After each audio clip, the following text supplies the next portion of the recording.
Hey guys, it's Sam with 2Ms and welcome to this MYXclusive interview. Hello everyone who's tuning in live here on Mix on our social media platforms. Thank you so much for joining us today. If you're watching from the Philippines, happy Friday. Everyone, I'm so excited to be here with all of you, especially because I will be having a very special guest who will be joining me, and she is an artist with such an amazing talent. She has like a very awe-inspiring voice, and it makes her music like 100 times more heartfelt and gets me all up in my feels. And I'm just so excited to have her here today because we'll be talking about music and how she's been recently, just everything that she has going on. So everyone, please welcome to MYXclusive, Mimi Webb. Woo! Hey guys! Hi Mimi, thank you for joining us. Oh, thanks for having me. Very excited. Yes, we're very excited too. Where are you calling us from today? So I'm in London. So UK and London. So yeah, it's getting ready for Christmas now, which is exciting. Yeah, it is a busy time. I love that you're calling from London. We are like so many miles away from each other, but still being able to talk about life, which I think is amazing. So how's it been? Obviously, we've all been feeling the Christmas rush recently. So how have you been feeling getting ready for the holidays? Yeah, it's been so lovely, and I really, as much as I love the sun, I do love the change of weather that the UK goes through. Starts to kick in. Love wearing a good coat, so I've been loving them. That is true. It's been lovely, and just excited to spend time with my family. Yeah, that is, I mean, that's one of the things we look forward to the most, I think, during the holidays for a lot of us, is to spend time with our family and friends during the holidays. But recently, I've been seeing that you've been quite up to a lot of things. Recently, just hit a career milestone, if I may say, by playing at the Jingle Bell Ball 2021 at the O2 Arena. Oh my God. So how was that for you? I mean, that's amazing. Congratulations. Oh, thank you so much. Yes, it was just an absolute dream come true, and I remember even being on the stage and looking up, and it just feels like the arena goes up and up for like 8. Looks incredible, and it's so high and it's incredible, and especially when all the torches were up, because for my life, with how I asked everyone to put their torches up, and the view was just incredible, and you just feel like I just felt like I was on home, like I was at home on the stage, and I just made it my own, and yeah, it was just so incredible just to see their faces as well at the front. I also had like a one of my fans that I've known, she's been with me since day one, and she was right at the front, and it was just so lovely to see her, and I actually felt down as soon as I saw her face. I just felt so much more calm, so it's just so lovely, those experiences.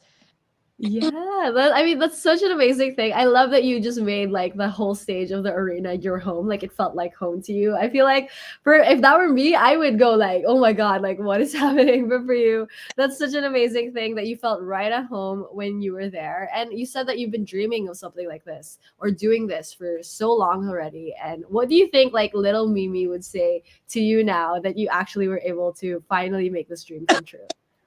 I would say, I think little Mimi would just be. I actually went to the Jingle Bell Ball when I think I was 15, like around that age, with my friends. And to my best friend Izzy, I literally said to her, one day I'm going to be on that stage, and I was so excited. And she was actually at Jingle Bell Ball with me the other day. So it was crazy. So for her and me, it was just such a moment, because I always said I'm going to be on that stage. And I think I always got a really good feeling when I was in the O2, and it was just like very magical, like goosebumps moments. So yeah, so I actually mentioned that on stage as well when I was performing at Jingle Bell Ball, and it was just, I just was standing there and I was just thinking about it and speaking about it to the crowd, and I thought, wow, this is incredible. So yeah, I think the little Mimi would definitely just be cheering me on all the way. Oh, I love that you manifested it at 15 years old, that you're gonna be playing at the O2, and it finally came true, which is such an amazing thing and such a full circle moment for you, and having your friend also there with you. I think so amazing, and it's just so crazy in time for, like, everything that's been happening in the last year. This is such a amazing milestone for you to celebrate. But how does it feel, like so many amazing things happening to you, like of course playing at the O2, but going on tour, also next year going to be going on tour. So has all of this like sunk in yet for you, like this is your life and this is what you're doing? I think it's just probably the last month started to sink in now, and I think next year a very crazy year. Just getting ready for 2022.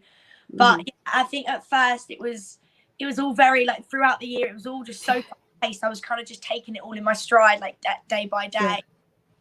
But now it's definitely soaking in, and now it's just because I think I'm just so now ready and like eager for next year, and just I want to smash it. So yeah, I'm just kind of like getting my bearings and getting very excited. Oh, yeah. I think that's the best way to look at it. Obviously, like with a new year coming up too, just getting excited to, smash it in the next year. I think it's going to be amazing. Great energy coming into the new year. But I'm so excited that you're here, obviously, to talk more about your music. Because, like I said, I love your EP, Seven Shades of Heartbreak. I thought it was such an amazing EP. But I do want to talk about the EP even more, because it really gave us like a view onto like what kind of music you want to make as an artist. So let's talk more about this EP. So I really thought the title was really unique too. I've never thought of heartbreak in terms of like shades. So like, could you tell us more about like the thought process that went behind naming the album? Yeah. So for me, it was definitely just, I really wanted to get an experience of different days. Like when you're going through a heartbreak, there's always different weeks. You feel days. Sometimes you feel more, upset, more angry. Sometimes you're just a bit more relieved, and actually, wake up and the butterflies have gone, and it's all you kind of back into this new chapter. So for me, it was like something I'd been through, and I really drew off of that.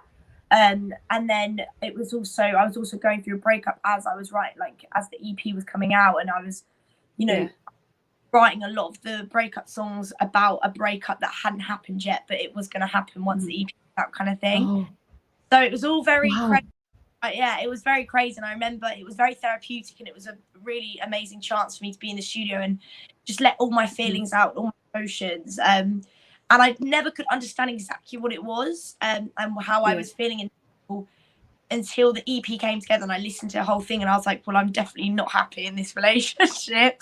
But I knew that I had, but yeah, it's really crazy. And I think, sometimes when you do go through these things as a songwriter, sometimes you can't actually write about it until a bit of time after, because you're just you're so in the middle of it all. So for me, I just really wanted to share that experience, and you have your bad days, your good days, and I think Seven Shades of Heartbreak for me is just all those different scenarios and different situations that you go through to get through the process. And yeah, it's just very emotional. It's got a bit of like heavenly, the song Heavenly in there is like a little bit more of a darker, kind of moodier tune. So it does definitely explore every corner of it all. And yeah, I just really, I think, like I said, I was going through something in that moment, and all these songs were coming out of it, and I thought, okay, this is definitely something I need to actually look at as an actual like human being, and figure out what I'm doing with my life. Yeah, no, but can I just like commend you of how like productive you are going through like a heartbreak, like the onset of a heartbreak. I feel like that is so hard and difficult to do, like kind of channel all of that emotion into something like, like songs that you're going to share with everyone. I feel like a heartbreak is so difficult for anyone, obviously, to go through, and to have you share like the feelings that you had during that time and like the onset of the heartbreak, I think must have been like quite the experience. Like you said, very therapeutic for you too. It really helped you during that time. So what was it actually like for you, kind of taking your emotions at the time and kind of like sorting through all of that and creating songs out of it? I think I didn't. I think I was, because I was also writing a lot about a situation that happened a long time ago. So I don't think I realised exactly. Like I think a lot of my, because I wrote I wrote the EP with some of my friends, and I'd go in the studio with them, and they've known me for a long time now, and I'd tell them what I wanted to write, and I was writing down my ideas, my lyrics, and everything, and they all knew deep down, they were like, this is all coming from the relationship she's actually in. But no one wanted to tell me at that point, because I was so in denial, and I definitely didn't want to, I didn't want to rush into deciding anything because I was so worried. But yeah, they all definitely knew. They could all see that there was something, brewing amongst, like, inside the EP that was actually going on in my real life. So, yeah, so it was definitely just a crazy process. But it was, I think with the, being in the studio and being a songwriter, you write so many songs every week, and it's kind of, filtering through all those songs. And there was definitely a good 3 weeks I was just I actually wrote the EP, like 4 of those songs were written in probably 3 weeks, maybe a bit. Oh, wow. All in a big chunk. And I remember I was really on a buzz. And I remember being always coming out of the studio and calling my managers and being like, oh my gosh, this is a 6 song, great. So I think it was all in like a 3-week period where it was all churning out, and all the songs were really like just coming out of me. So yeah, I think it was just kind of like I was just going with the wave and how I was feeling, and I didn't want to question anything or jinx it or look, I just wanted to stay in that position and that place where I was getting those songs. So yeah, it was a big process, and crazy, because I do think everyone changes as people, and you grow up and things change, circumstances change, and I think that was definitely, the EP was a big new chapter for me, and I've definitely grown as a woman. Yes. I mean, that's our goal, obviously, to always grow as people, and I'm sure for you as an artist too. So was there like a certain moment in the whole process of creating the EP that really excited you? Maybe something new that you tried with music that you never tried before? Like you said, there was like this whole time, like you were just like really focused on creating the music. So what were like certain moments that stuck out to you that when you were actually creating the EP? I think I was just listening to a lot of different music. You want to try and get something fresh. You want to challenge yourself, and you want to, you wrote, say, a ballad yesterday. You want to write something a bit more fun today. So I think for me, into so much music around that time. I mean, there's always a lot going on with me, and like with what I'm up to. Sometimes I don't always get the opportunity to listen to other music then kind of because I'm always trying to like, finish songs. So it was just around that time where I was just listening to so much music, different music I hadn't really listened to too much before.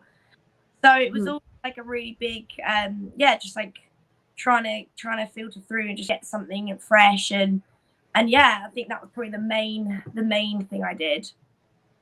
Oh, wow. I mean, that's cool. Like finally, at least you had time to like listen to other stuff. I can imagine too, especially working on music, you have to listen to the music that you work on like hours on end. So that was cool that you were able to listen to a lot of different artists too that helped with the process of like creating the EP too. But also now that we're looking back, like this was like huge like thing that you had to go through, obviously, with the creation of the EP, obviously also in your personal life, like there were a lot of things going on. So was there like something new you learned about yourself in the process of creating this EP? Yes, I think I definitely found like an independence. I think that's something I was missing in the relationship I was in while I was writing the EP. My independence had it felt like it'd gone, and I was just living for someone else, and I think that's definitely the biggest change, was just finding my independence and like finding my own voice, and and kind of stepping into the world. I moved to London as well around the same time, so everything had kind of changed. So it was like a big chapter, big change, and I just became very independent. And I've always been a very independent person, but I think I lost that for a little bit. I think just with the pandemic and also being shut away from the world, you kind of end up, things change. But I stepped back into my independence, and just kind of took control. And I think that's the biggest lesson and change I went through. We love it. Big girl moves for Mimi of getting her independence and really doing stuff for herself, which is always something to be proud of. And I love that after that EP, everything that you went through, that's something that you really embraced, which is independence, especially during this time. And I mean, like I said, I love the EP so much. There's so many amazing songs on it. And I'm sure like listening to the tracks now, if when you do listen to them, I'm sure like they evolve too for you, like when you listen to them. So I have so many favorites, but halfway I think would be my favorite off of the EP. I thought the messaging was just really, really cool. But for you, like Mimi, do you have like a favorite track or like a track that stands out for you? Or maybe even today. I feel like it changes every now and then. So for today, what would you say is like your favorite off of the EP? Yeah, it does change for me, definitely. Yeah.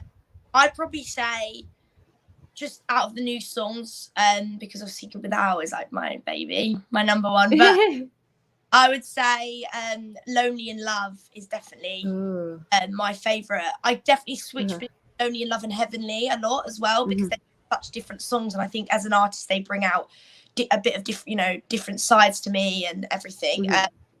And so, yeah, I think, I'd say Lonely Love because I also absolutely love performing it. It's so fun. And everyone, when I performed it on my last show, last few shows, my Dumb Love tour, everyone knew the lyrics. And it like, even the shows, everyone was just trying to go for it. And it was just so good. So I'd say... That's so amazing. I can imagine like there's like no feeling like that. Like when people sing back to you the stuff that you've written, I think it's just one of the most amazing things ever. And that makes us so excited for obviously everything that you have, especially you have planned, especially with the new year coming up. So with the new year coming up, for you, Mimi, like what are your certain goals for the new year in terms of music or certain things that you want to do for yourself? So I would say next year I just want to smash out so many more shows. I'm touring much, so that's a really big goal of mine. New music. I'd love to get a bigger body of work out. Just in the studio so much now. And yeah, just get some new tunes out and just want everyone to love it, fall in love with it. I just want to do shoots, video shoots, like just everything I've been doing, but just times 10. I just want to really like lift it and keep it going. And yeah, I'm actually so excited for next year. And I think going into a fresh year is always the best feeling. So I can't wait to start that. Definitely. And I can't wait for times 10. I mean, with this, like you've already like played out the O2 and then times 10 of that, I think is going to be even more amazing. But we have yet to see what you have planned for 2022. So we're going to savor your EP for now. But before I let you go, Mimi, do you have a message to all of your Filipino fans who are listening to your music, but also so excited for the time that you can finally come over to our country? I'm so excited for that. I would say, this time of the year is just to spend with our family and, get ready, geared up for the new year and just enjoy the time that we have with our loved ones and cherish it and, be grateful for it and have the best Christmas ever, legends. Yes, and we hope you have the best Christmas ever too. Being able to spend time with your family and rest too. So we hope that you have an amazing holiday season, Mimi. But thank you so much for joining us here on Mix. Thank you so much. And thank you. And thank you as well to everyone who tuned in. Don't forget to stream Mimi's EP, 7 Shades of Heartbreak, available on multiple digital streaming platforms. But thank you guys. This has been Sam with 2 M's and Mimi Webb. Bye.